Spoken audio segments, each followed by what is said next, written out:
بسا اوقات بہت سی محنتوں کا نتیجہ انسان دیکھتا ہے کہ ضائع چلا گیا. میں نے 10 سال محنت کی، حاصل کوئی نہیں نکلا. یہ ثمرات کیا ہیں؟ محنتوں کے ثمرات کا ضیاع. کوشش آپ نے کی، قسمت کی خوبی دیکھی ہے، ٹوٹی کہاں کمن، 2-4 ہاتھ جب کے لبے بام رہ گئے. Be prepared. ایک شاعر کے یہ اشعار ہیں، وہ کمیونسٹ تھا، میں نام بھی نہیں لیتا، لیکن یہ کہ یہ اسی انقلابی، چونکہ ان کا بھی ایک انقلابی نظریہ ہے، انقلابی عمل میں یہ سارے مراحل آتے ہیں. کوئی سیٹ بیک آیا، فرض کیجئے کوئی ناکامی ہو گئی، تو اپنے ساتھیوں کو دل بندھانے کے لیے یہ فصل امیدوں کی ہمدم اس بار بھی غارت جائے گی، سب محنت صبحوں شاموں کی اب کے بھی اکارت جائے گی. میرے نبی کے ثمرات کا جو لفظ یہاں آیا ہے، وَنَقْصٍ مِّنَ الْأَمْوَالِ وَالْأَنفُسِ وَالثَّمَرَاتِ، سب محنت صبحوں شاموں کی اب کے بھی اکارت جائے گی. دھرتی کے کونوں کھدروں میں پھر اپنے لہو کی کھاد بھرو، پھر مٹی سینچو اشکوں سے، پھر اگلی رت کی فکر کرو، پھر اگلی رت کی فکر کرو، جب پھر ایک بار اجڑنا ہے.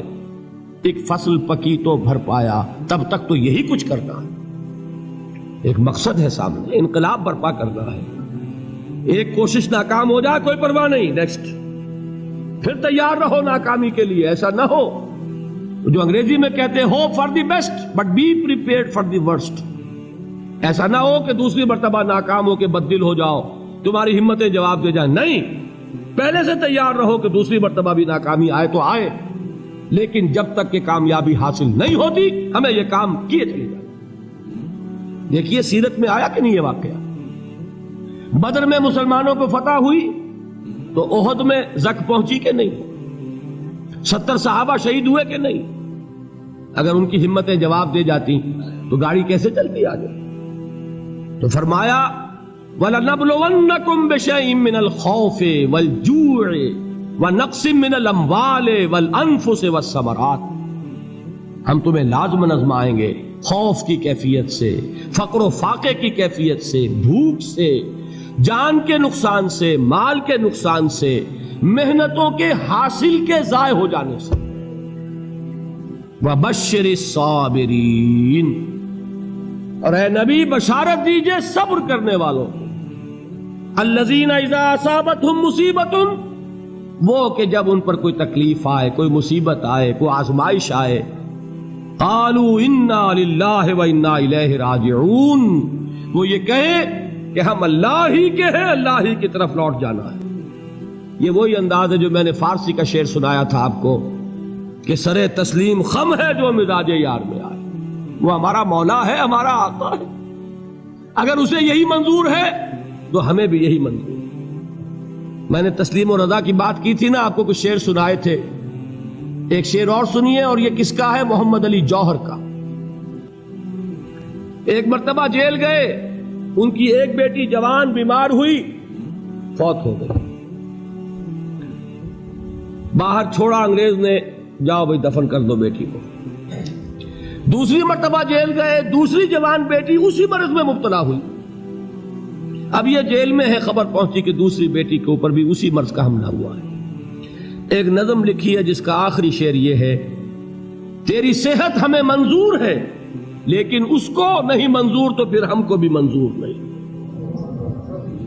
یہ ہے، جب تک یہ کیفیت نہ ہو اس میدان میں آدمی ثابت قدم نہیں رہ سکتا کہ میرے رب کو اگر یہ منظور ہے تو یہی مجھے منظور ہے، اور تیری صحت ہمیں چاہیے تو ضرور، لیکن ہمارے رب کو منظور نہیں تو ہمیں بھی منظور. راضی برضائے رب. وَبَشِّرِ الصَّابِرِينَ الَّذِينَ إِذَا أَصَابَتْهُمْ مُصِيبَةٌ قَالُوا إِنَّا لِلَّهِ وَإِنَّا إِلَيْهِ رَاجِعُونَ. نہ شود نصیب دشمن کے شود ہلاک تیغت، سر دوستہ سلامت کے تو خنجر آزمائے. أُولَئِكَ عَلَيْهِمْ صَلَوَاتٌ مِّن رَّبِّهِمْ وَرَحْمَةٌ، یہی ہے وہ لوگ جن پر ان کے رب کی طرف سے عنایتیں ہیں اور رحمتیں ہیں. وَأُولَئِكَ هُمُ الْمُهْتَدُونَ، اور یہی ہے وہ لوگ جو کامیاب ہونے والے ہیں، ہدایت پانے والے، ہدایت یافتہ.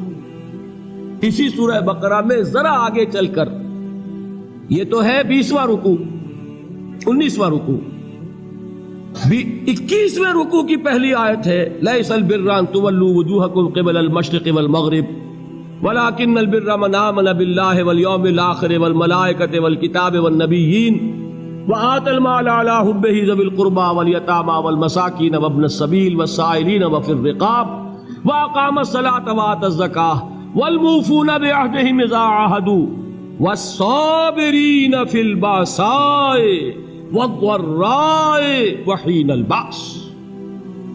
اب یہ آیت جو ہے سورۃ العصر میں جو مضامین آئے تھے سارے اس میں موجود ہیں۔ وہاں ایمان کا لفظ آیا، یہاں 5 ایمانیات کی تفصیل آ گئی، اعمال کی تفصیل آئی، اور آخری بات وہاں کیا ہے وَتَوَاصَوْا بِالصَّبْرِ، اور یہاں کیا ہے وَالصَّابِرِينَ فِي الْبَأْسَاءِ وَالضَّرَّاءِ وَحِينَ الْبَأْسِ، اور صبر کرنے والے، اصل نیکی ان کی ہے جو صبر کریں، کس میں؟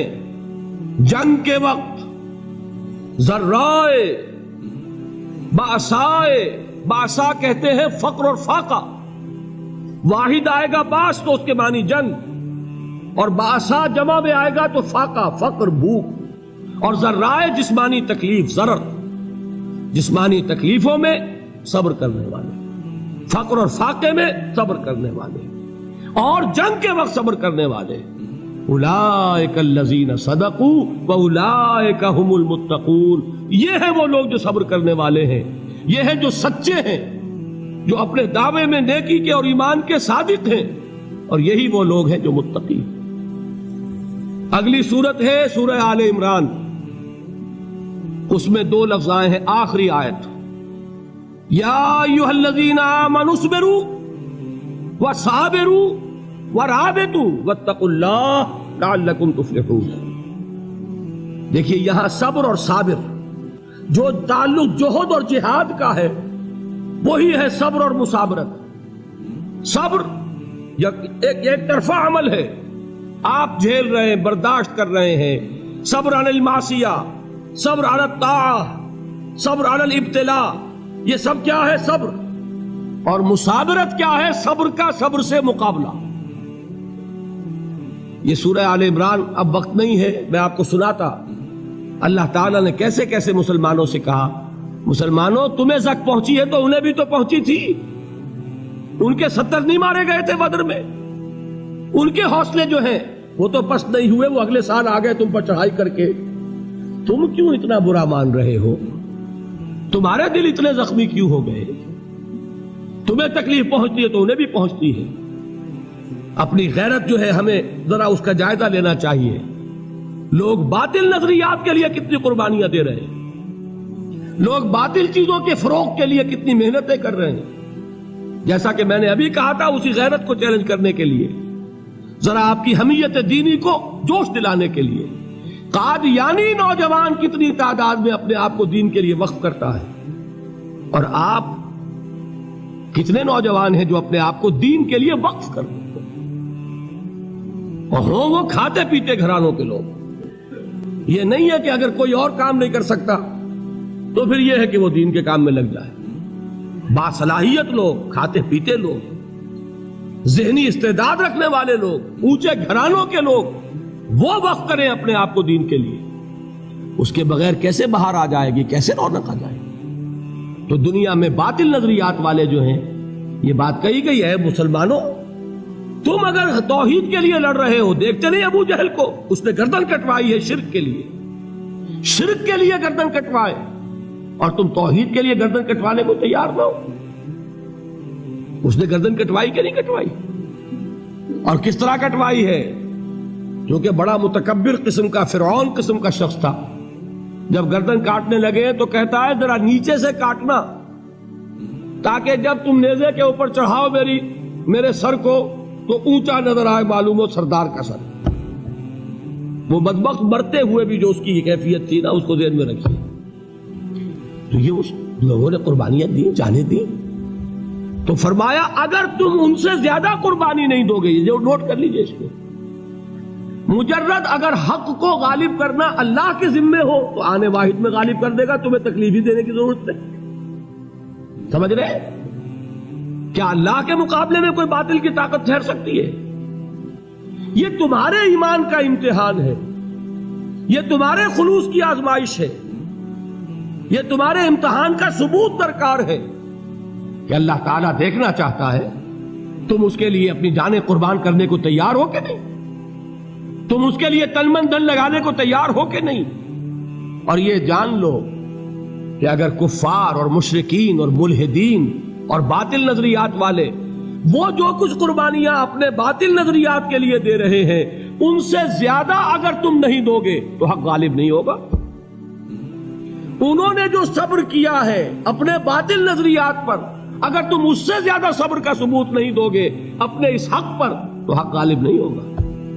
اس لیے فرمایا یا ایھا الذین آمنوا اصبروا وصابروا، نہ صرف یہ کہ صبر کرو بلکہ صبر میں اپنے دشمنوں سے آگے نکلو، ان کے صبر سے بڑھ کر صبر کرو۔